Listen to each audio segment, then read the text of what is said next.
In our trader rundown today, Mark Sebastian of OptionFit Mentoring is here to tell us what he thinks about the market action, and it has been a pretty wild week so far. Yeah, interesting week to say the least. British pound moving around, moving things lower, then a decent ADP report, and we get a rally. Now we're kind of in a holding pattern looking for non-farm payrolls tomorrow. That's a big deal. I think it is a big deal because this is the number that is likely to give us real clarity on the December rate hike.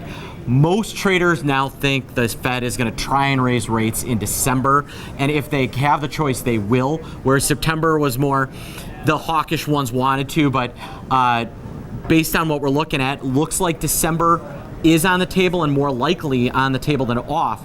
And if we get good numbers out of this non-farm number, kind of locks it in and will provide some certainty to the market. Interestingly enough, this is a scenario where we could become certain that interest rates are going higher and volatility reduces. And right now, volatility is on the lower end again. Mm-hmm.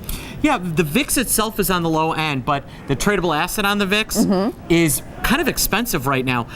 The future and the VIX cash index, there's a spread between the two that tends to converge as we head toward expiration.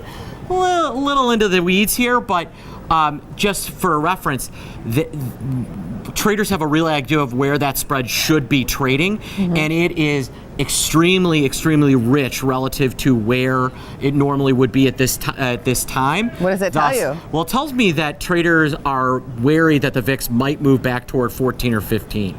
And if the VIX goes up, that means the stock market is going down. Likely, yes. A couple of stocks that had some major moves this week, Twitter and Salesforce.com. Well, they might be interrelated because there's rumors that Salesforce wants Twitter as part of a merger. It's them or Google. Google might have antitrust problems, but Salesforce looks like an interesting play. It has a rich PE, so it would be interesting if they had to put up a bunch of cash for Twitter. I think that would be extremely bearish for the stock, but if they merge with Twitter in a stock deal, that could be a little more interesting for CRM.